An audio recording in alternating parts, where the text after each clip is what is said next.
Aniya na mga dagkong balita karong adlaw sa One Mindanao. Duha ka 16 anyos nga estudyante samdan human gidunggab sa 17 anyos nga classmate sulod sa tunghaan sa Zamboanga City. Sospek gibuli matud pa sa mga biktima o gipugos daw nga mogamit og marijuana. Active shooter drill giplanuhang ipahigayon sa usa ka eskwelahan sa Davao City sunod semana. Gatusan ka mga Davaoenyo, misalmot sa prayer rally kagabi sa Rizal Park sa Davao City. Kinialang sa transparency, accountability ug hustisya. 36 anyos nga lalaking pulis, patay human gipusil sa Dumalinaw, Zamboanga del Sur. Og pipila ka lugar sa Sultan sa Barongis, Maguindanao del Sur, gibaha.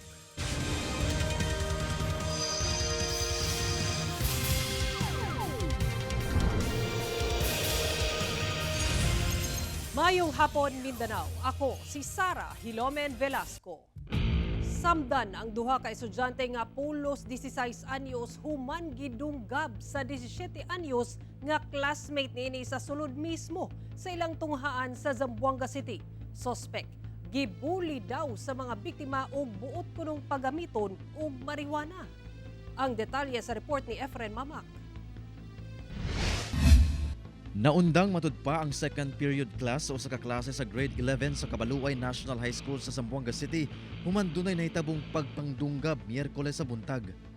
Ang mga biktima nag-edad og 16 anyos kung diin ang usa dunay samad dinunggaban sa tiyan, samtang ang usa sa likod sa lawas, likod sa ulo ug tuo nga braso.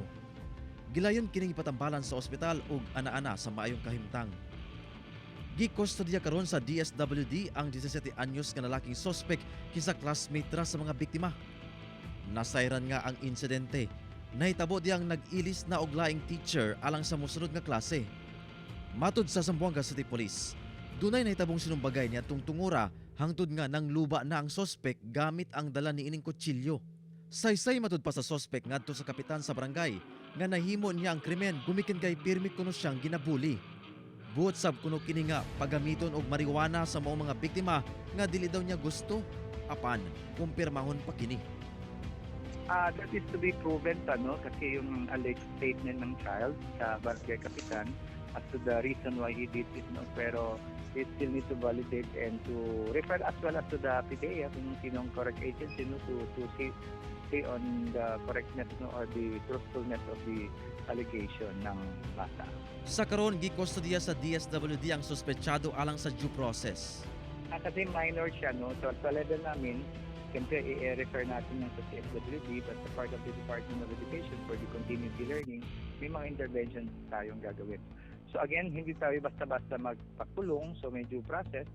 Ginakuhaan pa og payag ang sospek, mga biktima lakip na mga ginikana ni ini. Sa payag ni DepEd Secretary Sonny Angara, prioridad kuno niini ang welfare o recovery sa duwa ka nasamdan nga learners. Ang DepEd Central Office nagpadayon sab sa pakig-alayon sa mga regional office ug school division office alang sa gikinahanglang assistance ug interventions alang sa mga biktima ug sa mga kabanay niini. Sa karon hugot nga seguridad ang ginapatuman sa matag tunghaan, labi na sa ginahimong inspeksyon sa mga estudyante nga mosulod sa campus. Kauban si Gary Balantayo Pong Vicencio, Efren Mama. One Mindanao. Gilpanuhan karon sa security cluster sa Davao City ang pagpahigayon og active shooter drill sa usa ka eskwelahan human ang nahitabong insidente sa pagpamusil sa eskwelahan sa Tacloban City. Kini usa lamang sa mga inisyatibo aron masiguro nga magpabiling luwas ang tanang anaa sa eskwelahan sa syudad. Ang detalye sa report ni Argil Relator. Giplanuhan karon pag-ayo sa Davao City Public Safety and Security Office ang ipahigayon nga active shooter drill sa Davao City. Kini dugang inisyatibo gawas sa pagsiguro nga walay mga ginabawal nga butang nga makasulod sa matag eskwelahan sa syudad. Well, nasa planning stage na kami, and kini siya coordinated sa tuang DepEd o involved na to ini ang other relevant agencies para sa aning simulation exercise. So most probably ang target na po base next week, Depende sa mga activities nga gina-engage ang PSSO and security cluster. Sa plano, sa usa ka eskwelahan ipahigayon ang maong drill. Mag-coordinate kami sa ato ang SDS nga kung pwede magiging observers ang ato ang mga principals. Ang importante ani na sila'y know-how kung paano i-manage ang situation sa ground. Positibo ang panglantaw sa Davao City National High School sa planong pagpahigayon sa maong drill. Naanda naman good nga earthquake o fire drills lang ang ilang ginapahigayon. Kami sa Davao City National High School malipayon o gina-welcome namo ang plano sa Public Safety and Security Command Office sa City Government of Davao nga magpahigayon og active shooting simulation exercise tungod sa mga panghitabo karon dili lamang sa Mindanao kundi sa tibuok Pilipinas, actually, no, especially sa recent event dito sa Tacloban. Padayon ang hugot nga inspeksyon nga ginapatuman sa tanang mosulod sa eskwelahan pinaagi sa pag-check sa ilang mga dalang gamit. So kini mga panghitabuan, mga na-apprehend nga mga gamit, for example, balisong, ato nang giagi sa proseso, atong gipatawag ang gilikanan, ang mga estudyante, atong edukar sila no sa ato mga pulisiya diri sa eskwelahan. Ang kapulisan, padayon ang pakig-alayon sa mga eskwelahan alang sa hugot nga seguridad. No ID, no entry. No? Appeal na tong mga visitors atong magsundo. Tapos, i-inspection ang mga bags. Tapos, i-limit yung mga gates nila sa entry o exit. Kauban si Melchor Awing o Jojo Solarte sa kamera. Ako si Ori Gil Relator. 1 Mindanao. Nagtapok ang mga Davaoenyo sa usa ka prayer rally kagabi sa Davao City. Ug subli na sab sila magtapok karong gabi. Atong sayro ng detalye niini sa live report ni John D. Esteban. John D. Yes, Sara, nakihiusa sila alang sa panawagan no sa accountability, transparency, kalinaw ug hustisya. Gatusan ka Davaoenyo ang nagtapok sa Rizal Park sa Davao City kagabi alang sa usa ka prayer rally. Gisalmutan kini sa managlahing sektor. Nanawagan sila alang sa accountability, transparency, hustisya ug kalinaw. Agig pagsuporta sabdaw kini sa rally nga gihimo sa mga miyembro sa Iglesia ni Cristo sa Luzon. Misalmot ang pipila ka lokal nga opisyal ug volunteer groups. Asa mas maayo? Kanang gibuhat nila, ingon nila nga nakadisturbos mga tao sala daw na. Unsa may takong sala? Nakabalo ka na nga bilyon ang gikawat, daghay na lawat, pero wa kay buhaton. Asa ang takong sala? Nakabalo ka na nga dili mao ang ilang ginabuhat, pero ikaw nagpakahilom, nagpakabutabungol, nagpakainutil. Ang mga taong sumbong sa kamaturan, mao na inoy gukuron susama ni Senator Marcoleta. Sa ato pa, dili parehas ang timbangan. O kung maong butang mahitabo, natural ang mga tao mo react. Namin diri aron musuporta sa Iglesia ni Cristo. Gumikan sa ilang gibuhat kining gitawag og bendalo no. So suportahan nato ang mga tao nga nagapadayag sa ilahang tinguha nga kabot ang hustisya, accountability, transparency, and justice. Yes, Sara, karon ang ikaduhang adlaw no sa prayer rally. Gani na ni mga nakaandam dinhi nga mga bangko sa inyo makita sa kulikod. Expected no nga 5,000 ang musalmot sumala sa PSSO no. Ug magsugod ang ilahang programa formal alas 6 sa gabi. Sara. Okay, daghang salamat, John D. Esteban. Natanggong ang planong pagpanagat sa 18 ka crew human nasunog ang tulo ka mga fishing boat sa General Santos City. Kini gumikan matud pa sa gipaygayong pagtrabaho sa makina sa usa sa mga fishing boat. Ang detalye sa report ni Efren Mamak. Sa aerial video, kita ang kadako sa kalayog nga minamoy niining tulok ka nagtapad nga fishing boat sa usa ka pribadong pantalan sa Barangay Tumbler, General Santos City nga nagsugod pasado alas 2 sa hapon adtong Miyerkules. Tulo ka tuna boot na starting bago. Gikalisang kini sa mga residente nga nakakita bisan pa og distansya nakaayo sa lugar. Luwaso na to na. Hinuon gilayon kining girespondihan sa BFP. Giuna sa niini og basa ang laing kasigbit nga fishing boat aron dili madamay. Unsay mo tabo, luwaso na to ning isa ka barko.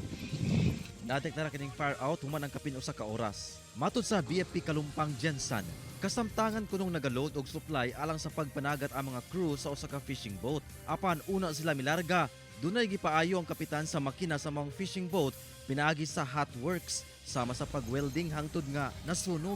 Nag-initiate din sila ng hot works doon sa loob ng fishing boat. Allegedly, sabi ng kapitan, mayroon siyang pinaayos na tambutso malapit doon sa may engine room. Doon din nag-umpisa yung fire na naging dahilan ng pagkasunog ng fishing boat. Apan paspas midako ang kalayo og nadamay ang laing duha katapad nga fishing boats. Loaded na kasi yun ng mga diesel. Hinuon luwas ang 18 ka crew sa tulo ka fishing boats. Ginasuta pa ang kinadabukang danyo sa insidente. Ginakuan pa og payag ang tag-iya sa maong mga fishing boat. Kauban si Gary Balantayog, Bong Vicencio, Efren Mamak. 1 Mindanao. Mikunhod og 30% ang mga malapason sa anti-smoking ordinance sa Davao City. Gibutiag ni JCJ Francia, ang hepe sa Davao City Vices Regulation Unit, sa pakighinabi sa GMA Super Radio Davao. Sagad sa mga madakpang mulapas sa anti-smoking ordinance sa Davao City, mahitabo panahon sa kagabhion. Daghan sab matud pa sa mga nadakpan ang nagtuo nga wala nay dako panahon sa kagabhion ug ang uban nagtago sa mga eskinita sa pagtuo nga dili sila maabot sa otoridad. Mihangyo si Francia sa publiko nga magtinabangay sa pagbadlong kung dunay makit-ang nagapanigarilyo sa mga ginadili nga lugar. Ilabi na nga naila ang syudad sa Davao nga hugtanong nagapatuman sa anti-smoking ordinance. Hinuon kung itandi sa mga nadakpan sa mga nakalabayng tuig, niubusog 30% ang mga milapas sa anti-smoking ordinance sa Davao City karong tuiga.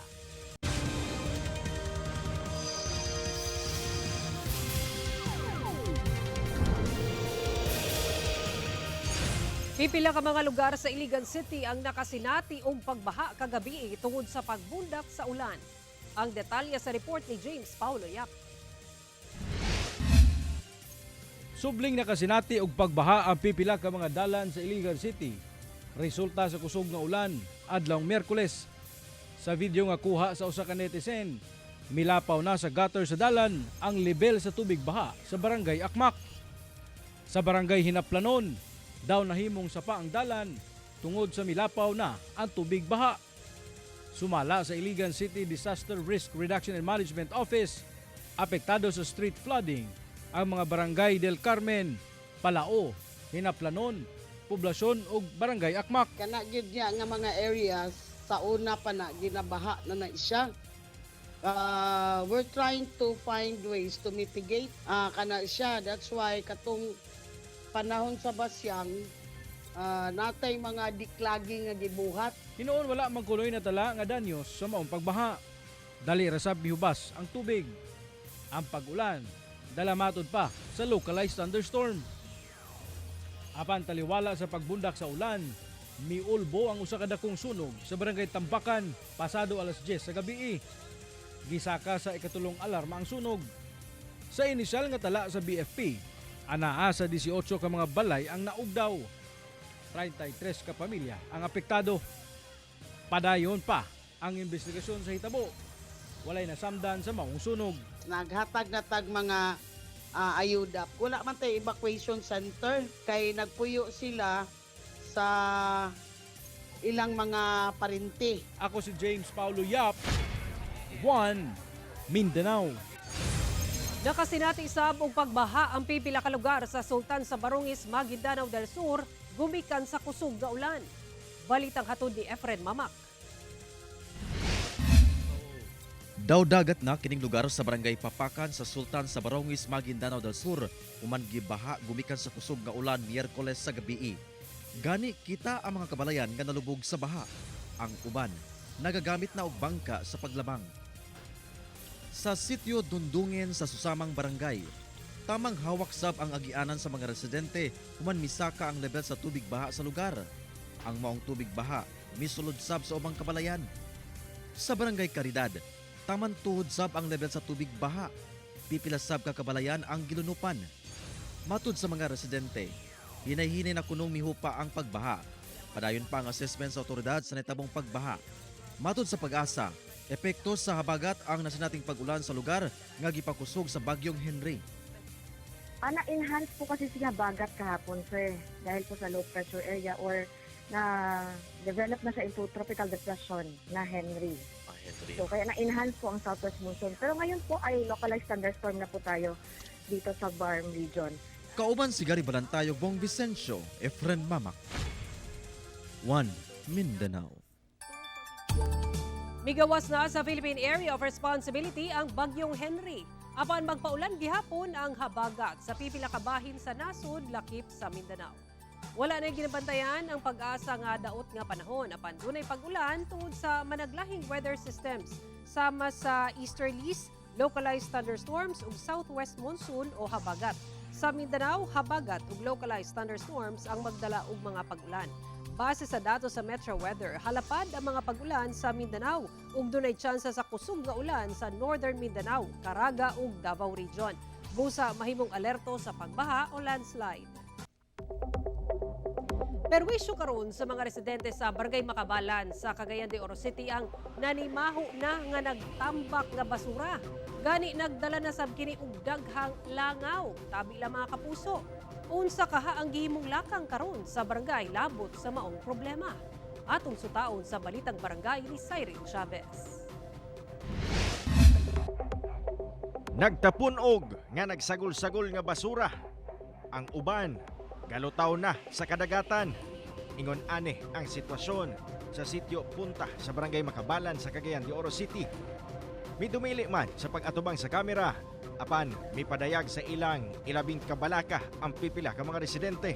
Saysay nila, perwisyo na kaayo ang nagtapunog nga basura sa ilang adlaw-adlaw nga kinabuhi tungod sab sa hulga niini sa panglawas. Gani, ubang establishmento dool sa lugar, apektado sab kuno sa baho gikan sa basura. Ilabihan ka baho nga amoy, inubanan pa sa mga langaw nga gatugpa bisan asa. Ingon ani ang suliran sa mga residente dinhi sa Punta Makabalan sa Cagayan de Oro City. Human nga daw gidamok ang nagkadaiyang basura. Makita ninyo mga kapuso dinhi sa akong likuran. Gidool sa GMA Regional TV 1 Mindanao sa Barangay Council sa Makabalan among problema. Matod sa kapitan sa barangay nga ang gibutangan sa basura karon mao ang nag-inusarang kiilang garbage pick-up point sa barangay gikan sa 5 kaniadto. Kini resulta kuno sa ilang pag-adjust sa pagkolekta sa basura, sukad ilang gihugtan ang pagpatuman sa solid waste management disposal o ang pag-segregate sa basura o ang nagpadayong declogging sa mga kanal sa barangay. Dugang pa nga sagad sa maong mga basura gikan kuno sa mga yuta nga adunay sagol basura nga ilang nakuha sa mga drainage. Information drive sa mga katawhan. Lagi segregation. I don't know kung unsay mindsetting sa mga tao. Grabe ka ba itong even sa ilang end diya sa ilang panimalay, wala niya segregation. Hapsay man kuno ang unang implementasyon sa pagkolekta sa basura gikan sa maong pick-up point. Nagsugod matod pa ang problema diyang nasinati sa tibuok syudad. Ang problema sa garbage collection, nakip na ang sagunsong paglabay sa mga residente ug basura sa lugar bisan nga gikan pa sa laing barangay. Usahay, masakpan na to. Dili na lang nila ako pagkuhan. Some residents sa puntod nga kanang gapang suguon sa kanang mga individual dito kay ang sistema man ko din ni pick upon ang basura nga ilabay nila og asa. Na siguro dili nila malabay dito sa puntod. During wee hours, kanang wala na yung mga tulog ng mga tao, dito na nila ipanglabay without segregation. Hugot na ang pagbantay sa barangay council sa lugar.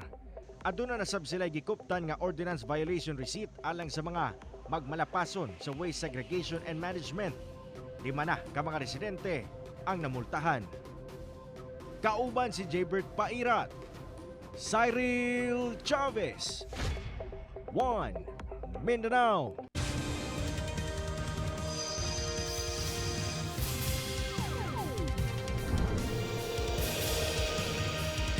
Patay ang 36 anyos nga lalaking police corporal human giposil sa Dumalinaw, Zamboanga del Sur. bit-bit nga kwarta ug armas sa biktima gitangag sa mga sospek. Nakaalerto si Efren Mamak. Nagbuyod na og wala na'y kinabuhi tapad sa iyang motorsiklo kining lalaking rider human gipusil sa kadalanan sa Purok Lapu-Lapu, Barangay Tikwas, Dumalinaw, Zamboanga del Sur, Miyerkules sa hapon. Ang biktima, nag-edad og 36 anyos ug nasayrang usa ka police corporal kinsa naka-assign sa 2nd Zamboanga del Sur Provincial Mobile Force Company. Matud sa Police Regional Office 9, pabiyahe gikan Pagarian City ang biktima yang gisundan kini sa riding in tandem suspects. Pagabot sa lugar nga gikahitabuan sa krimen, ni overtikan ang mga suspect og gipusil sa backrider ang pulis hangtod nga natumba kini. Gitangag matud pa sa mga suspect ang dakong kantidad sa kwarta nga dala ni ini. Lakip na sab ang gi-issue nga armas ni ini dayon misibat. Sa ngayon, ang tinitingnan namin is robbery dahil nakita ng ating investigator na merong slip from isang loaning institution na connected sa PNP. The release date is that day mismo, so may pera yung ating biktima. Upat ka basiyo sa bala sa 9mm pistol ang na-recover sa crime scene. Padayon ang backtracking sa CCTV aron madakpan ang mga sospek. Ginakuhaan pa og pahayag ang kabanay sa biktima. Nagdadalamhati kami sa pagkawala ng kasamahan namin. Rest assured, sa ngayon, ang commitment namin is mabigyan ng hustisya yung aming kasamahan. Katulad lang po sa mga insidente na nangyayari. Kauban si Gary Balantayog, Bong Vicencio, Efren Mamak. 1 Mindanao. Usa ka batanong lalaki nga namana og isda sa Malita, Davao Occidental ang patay, human na lumos. Martes sa hapon dihang nag-spear fishing matud pa sa pantalan sa Malita ang 17 anyos nga lalaking biktima.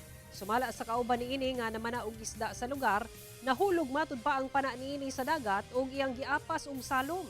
Apan wala na kini nakatungha. Busa giling kining gireport ngadto sa mga otoridad. Giling naglusad og search and rescue operation ang mga otoridad. Nagtinabangay na ang divers gikan LGU ug rope volunteers aron pangitaon ang lawas niini. Miyerkules sa buntag dihang malampusong napalgan ang patayng lawas niini sa gilaw mong 30 to 35 feet. Ginapangayuan pa og pahayag ang kabanay sa biktima. Patay ang duha ka lalaki nga pulos tig-atiman og itik. Human gipusil sa lugar nga gituuhang hideout kaniadto sa usa ka rebeldeng grupo sa Ampatuan, Maguindanao del Sur. Mga biktima, gingong naalaan nga government informants. Nakaalerto si Efren Mamak.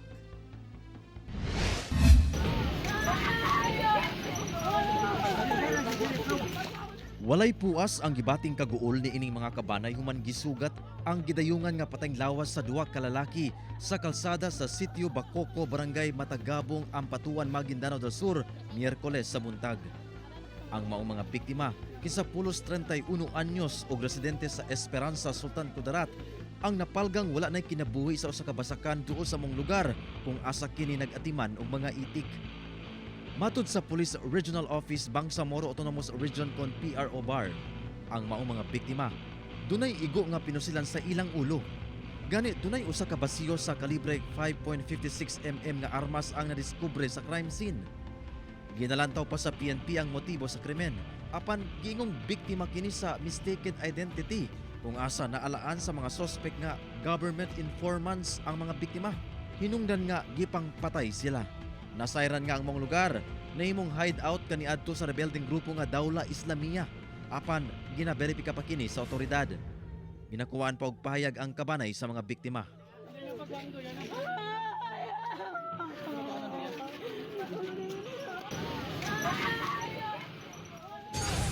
Duha ka mga asosasyon sa Barangay Matina Aplaya sa Davao City ang nakabenepisyo sa proyektong palaisdaan sa gobyerno. Pinaagi sa pagtinabangay sa DSWD 11, B411 ug Davao City LGU, gilusad ang Fish Production Project alang sa duha ka Sustainable Livelihood Program Associations sa Barangay Matina Aplaya sa Davao City. Ubos sa SLP sa DSWD, nakadawat og sumatotal 675,000 pesos nga seed capital ang samahan ng mga mangingisda ng Matina Aplaya o Sarimafa o Dumalag Mangingisda Association o Dumafa aron palambuon pa ang ilang aquaculture enterprise. Gamiton ang pondo sa pag-atiman og talakitok lapu-lapu o kitang aron dunay dugang panginabuhian sa ilang mga miyembro. Gawa sa seed capital, maglusad sab ang BFAR 11 og technical training ug market linkages aron matabangan sab ang mga asosasyon nga masigurong padayong magmalampuson ang ilang proyekto. Mamahimo ninyo makita kini nga episode pag-usab ug uban pang lokal nga balita pinaagi sa pagbisita sa official website sa GMA Regional TV o bisitaha ang among official YouTube channel ug i-click ang subscribe button para sa pinakaulahing balita sa mga rehiyon. Ug mao kato ang mga ulahing balita sa Mindanao karong adlaw. Daghang salamat sa atong mga kapuso sa Mindanao nga nagalantaw kanamo ug sa atong mga kapuso abroad. Kami ang GMA Regional TV 1 Mindanao. Walay gidapigan, walay giprotektahan, kani adto ug karon, serbisyong tinuod lang.